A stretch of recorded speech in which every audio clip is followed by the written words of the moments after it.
Welcome to the Blanco Wellness Podcast. Thank you for being here.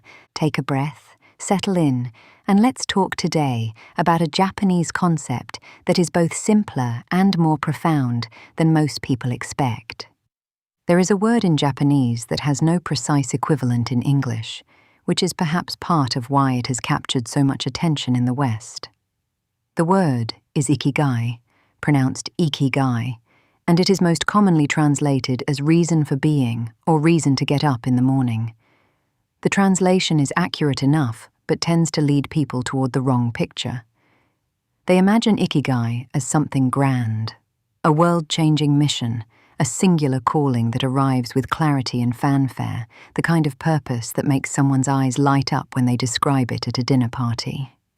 In the Japanese understanding, Ikigai is often something considerably quieter than that, and considerably more available. On the island of Okinawa, one of the places in the world where people consistently live the longest and remain vital well into old age, researchers studying longevity found that the residents struggled to even identify the concept when it was framed as a philosophical question about purpose. What they could describe easily and specifically was the particular thing that made them want to get out of bed each morning, a garden that needed tending, students who would be arriving at a certain hour, a craft being perfected across decades, a role in the community that only they filled. None of it was abstract. All of it was concrete, specific, daily, and theirs. The Ikigai was not a grand vision. It was the particular shape of a meaningful ordinary life. This matters because the search for purpose, as it is often conducted, tends to produce anxiety rather than direction. People wait for the lightning strike revelation that will tell them definitively what they are here to do, the single answer that will organize everything else around it. And when it does not arrive, they conclude that they have somehow missed something, that others have found what they are still searching for, that the meaning that seems so available to certain people is inexplicably withheld from them. This waiting and this conclusion are both, in most cases, a misunderstanding of how meaning actually develops in a human life. Purpose is rarely discovered in a single moment. It tends to be assembled gradually through the honest accumulation of attention paid to what genuinely matters to you. What activities make time disappear, what conversations you find yourself most fully present for, what problems you are naturally drawn to engage with, what you find yourself returning to even when no external reward is attached to the returning. These are not clues pointing towards some hidden purpose waiting to be uncovered. They are the purpose, expressing itself in the ordinary texture of a life that is being genuinely paid attention to. The Taoist concept of Di, the particular virtue or nature that belongs specifically to each person, maps closely onto what Ikigai is describing. Every living thing has its own particular nature, its own way of participating most fully in the world. The tree does not try to flow like the river. The river does not try to stand like the mountain. Each thing, being fully and honestly what it is, contributes something that nothing else can contribute in quite the same way. The human equivalent of this is the recognition that what you bring, your specific combination of curiosity and care and capacity, shaped by your particular history and your particular ways of seeing, is not interchangeable with what anyone else brings.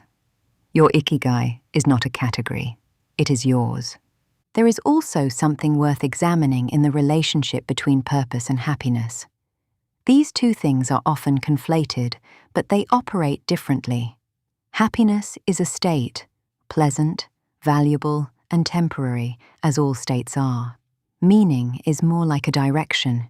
It is the quality that makes difficult seasons navigable, that provides a reason to continue showing up when the conditions are not particularly enjoyable, that keeps a person oriented towards something beyond the immediate feeling of the present moment. Research consistently shows that people who describe their lives as meaningful tend to demonstrate more resilience through difficulty, more satisfaction across time, and more genuine vitality in older age. Not because their lives are easier, but because they have something that difficulty cannot take away. Ikigai also evolves, and this is worth naming directly, because many people resist committing to a direction out of fear that it will be the wrong one permanently. The things that matter most to you at 35 are not identical to what mattered most at 25, and they will not be identical to what matters most at 50. This is not instability, it is growth. The invitation is not to find the one correct answer and hold it forever. It is to stay genuinely connected to what feels meaningful in this season of your life. To keep the question alive and active rather than filing it away as either answered or unanswerable. As we close today, rather than the large question of what is my purpose, which is often too big to answer and too vague to act on, I want to leave you with something more specific. Think about the last time you were doing something and noticed, almost as a side observation, that you had lost track of time, not from distraction, but from genuine absorption. What were you doing? Who were you with? What quality of engagement was present? That noticing is not a small thing. It is one of the clearest signals available about the direction of your particular Ikigai, and it points somewhere worth following.